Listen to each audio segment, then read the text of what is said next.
Welcome everyone. I'd like to welcome you guys to our Hazard House Safety Trailer program. This is our safety trailer that we like to take around to different schools and teach children the importance of making an escape plan and practicing that escape plan, having a fire drill under some semi-realistic conditions. Inside the trailer today, when we're actually doing our fire drill, you're going to see some special fog, you're going to see some special strobe lights to give you the effect that there's that actual smoke and flames, but it's not real, okay?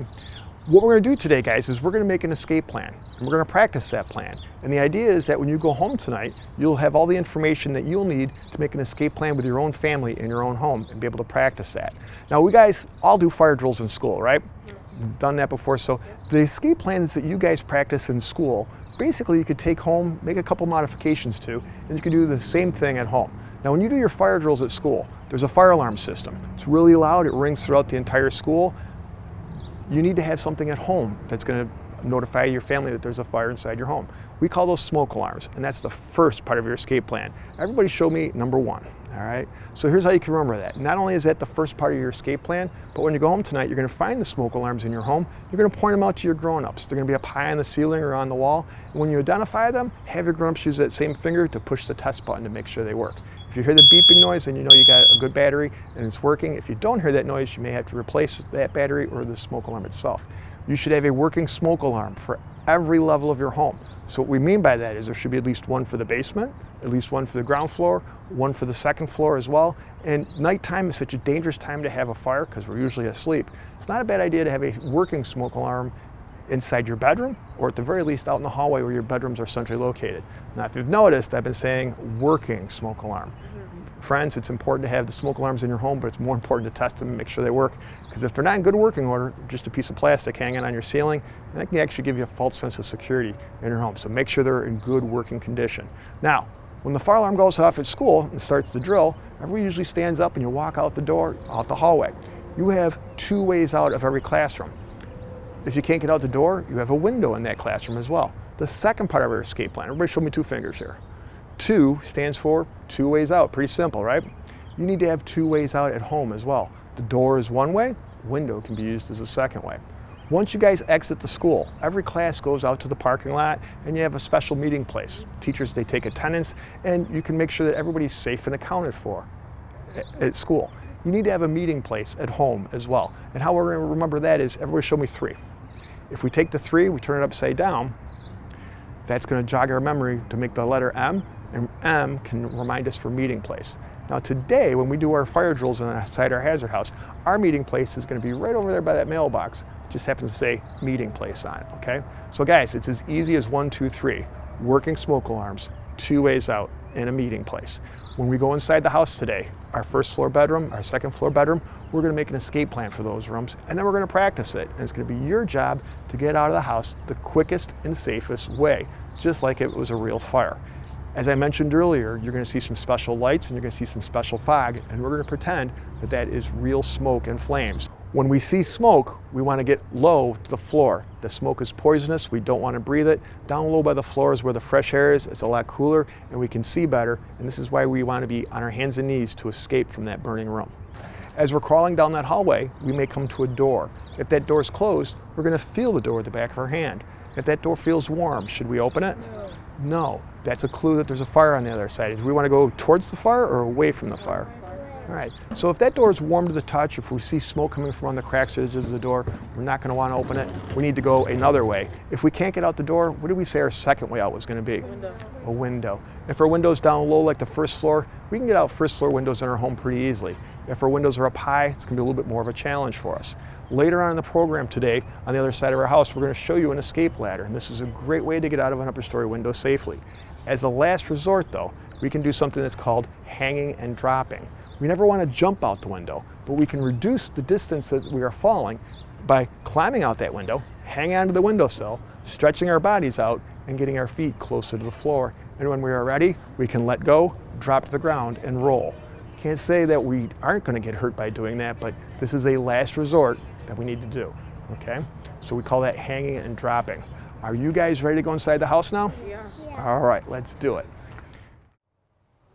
Welcome to the first floor of the Hazard House. Today we are going to work on making an escape plan and practicing it. The first part of our escape plan, we use our fingers as a clue, is working smoke alarms. Very good. Point out the smoke alarm in this room. And we also have one in the hallway. We know they work because we tested them this morning. How many times a month should you test your smoke alarms? Once a month. Very good. And if you can't reach, who should do it? Your grown-ups. Yes, very good. Second part of our plan is two ways out. Very good. 2 ways out. Point to the first way out.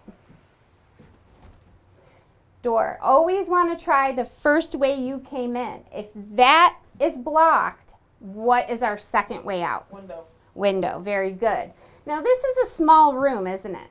Yes. But it is a very safe room because we have those 2 ways out.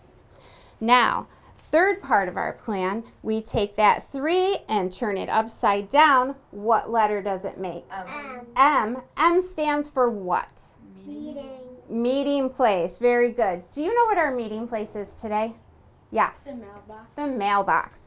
When you leave the Hazard House, where should I see all of you? On the ground. By the mailbox. Very good. I want to be able to count and make sure all 3 of my students are outside. Very good. The door we came in says exit on it. Now, whenever you see a door that says exit, that leads you to the outside. The door to the right is a closet. Do we ever want to hide in a closet? Do we ever want to hide under our beds when we hear a smoke alarm going off? No. The only safe place to be when there's a fire inside your house is to be where? Outside. Very good. Now, boys and girls, we tell you to sleep with the door closed at night. It helps to act as a barrier against smoke, fire from coming into your room. Although sometimes smoke can still come in from under the door crack or in through the vents, and if you see or hear the smoke alarm going off, you want to get where? Oh, there's smoke in our room. We need to get down on our hands and knees under that smoke. Feel that door. Why do we feel the door? To see if it's hot. Is it hot? No. Back of your hand? No. Go ahead and slowly open the door. Get behind it. Slowly open that door. Can you see your way out? Is there fire? Go ahead. Even if there's a little smoke, you can still crawl under it. You don't have to feel the exit door because where does it lead you? Outdoors. Outside. Go ahead and open it.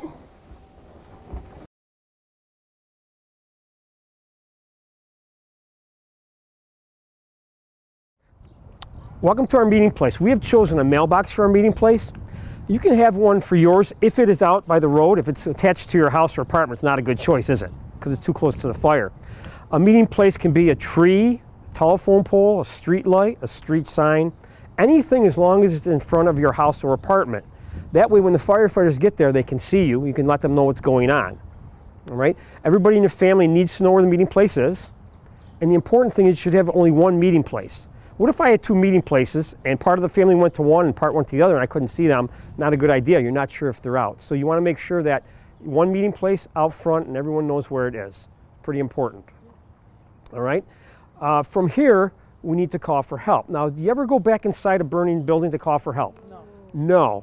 The only time you would call for help from inside a burning building is if you're trapped in there and can't get out and you have access to a phone. Otherwise, your call needs to be outside of a building that's on fire. If you're in an apartment building, you need to be out of that whole building to call for help because technically the whole building's on fire, even though the fire's only in one apartment. So we need to call for help. If you don't have a phone with you, where's a good place we can call for help? What do you think? Like the road on the side of the roads. You could. A lot of people going by have cell phones. You could probably flag someone down. Where else? Say it's the middle of the night and there's really not a lot of cars going by. Where do you think we can go? We can go to a neighbor's house. Turn around and look over there. We just happen to have a neighbor's house right over here. So let's go over to our neighbor's house. All right, we're at our neighbor's house and we need to call for help. So we wake them up, ask to use their phone. A lot of times they might hand you a cell phone and Most people have cell phones. A lot of people don't even have landlines anymore. Those are phones connected to their houses. So you probably know how to use a cell phone, I'm sure. There are different types of cell phones. I'm not going to talk about them today, but know how your family's cell phones work. It's very important. If you do happen to have a landline, chances are it's going to be a push button. And the way these work, as you know, you take the phone off the hook. There's probably not a power button on there. What's the emergency number that we dial for help? 911. So you want to press the 911 on that to show me how you do it? 911. Pretty simple, right? Okay. Now, these are the old kinds of phones. I hate saying that, but these are the old types of phones. There are not very many of these out there anymore. We're still going to talk to you about it, just in case you're at someone's house, maybe it's an elderly person, this is the type of phone they have, and something happens to them, you need to call for help. The way this works, we take the phone off the hook, we call it. Go ahead, I'll let you dial it. Put your finger in the slot, spin it till it stops. 911. Very good, and you're ready to talk.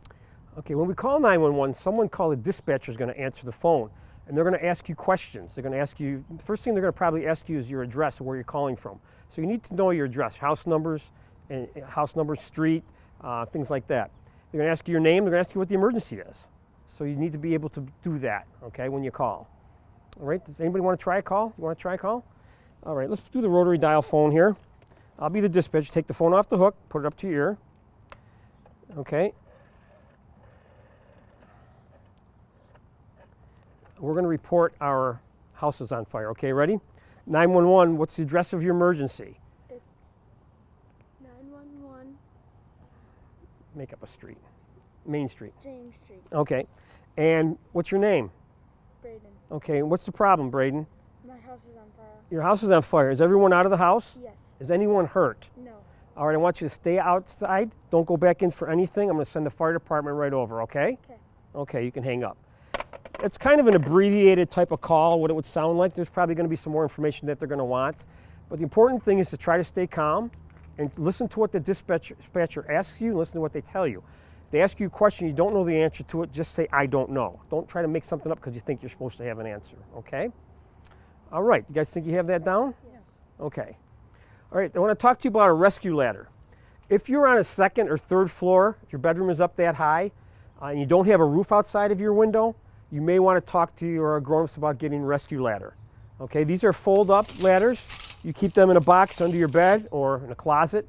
And if your door is trapped, if your door is hot and you can't get out and you can't get down, you can hang it on the windowsill, drop it down, and climb down. They're very good tools to have. You can check online to see if you can find one, and there's certainly many of them available. You can check local stores. They might have some in stock. If you get one, you should practice with it, though. Have a grown-up up top, have a grown-up down below. Practice climbing up first. It is a little wobbly. And then very carefully practice climbing out of the window and coming down. Okay, these ladders have actually saved lives before, so it's important to have one of these. As I said, if you have a second or third floor bedroom window and you don't have a roof outside that window. If you have the roof, you can get onto the roof and call for help. Okay? Welcome, boys and girls, to the second part of our hazard house. All right, we're here to do two things. We're here to make and practice an escape plan. Okay, first part of our plan is what? If something goes off, working smoke alarm. There's one there, and we actually have one in our hallway. And we know they work, we test them. Second part of the plan, how many ways out do we need? Two. Two, very good. What's always the first way you want to try? Door. The door. If you can't use a door, what's usually a second way? Window. A window. Well, this room actually has 3 ways out. Now we have this window with an escape ladder that we have not practiced with, and if you get one, you need to practice. Or we have that window with a deck that's attached right to the building. So today for us, what do you think would be the best second way out for us? The window. I agree. I think this isn't a bad way, but I think this is our better way. Okay. And so we've got working smoke alarms, 2 ways out, and the third part of our escape plan is what? We get out to our Meeting place. meeting place. And today for Hazard House, what is our meeting place? Mailbox. Mailbox. Beautiful. Easy as 1, 2, 3. That wasn't hard, was it? No. The hard thing is getting you boys and girls to practice at home. All right. Now we talked about sleeping with a bedroom door closed. It's a really good habit to get into. Simply by closing your door, you've created a barrier. And if there was a fire somewhere else in your home, that door is going to slow the smoke and fire down. It's not a perfect way to stay, all right? Because if the fire's inside, where do we have to get? Outside, perfect. So we're going to practice now. All right, we're going to pretend it's 3 o'clock in the morning, and somewhere in our home there's a fire. What's going to let us know there's a fire? Working smoke alarm. There it is. So we need to get down low, right? We don't know where it is. What's our first way out? Door. Go over and feel the door with the back of your hand. You always want to use the back of your hand. Hot or cold, hon? Cold. All right, so get in the corner because you want to use that door as a shield. Open it. Be careful putting your foot. Can we get out that way? No. So close the door. We don't want to let that smoke in. What's the second way out? Window. Window. Go open our window for us. Now, this is something, go ahead. This is something that maybe your grown-ups are going to have to show you how your windows work, okay? Everybody's windows work differently. When you go out the window, you always want to go out feet first. Never go out head first. Get right down there, use that ladder, and get right to our meeting place. Feet first, honey. Yeah. Feet first. Watch your head, feet first, right down to the meeting place.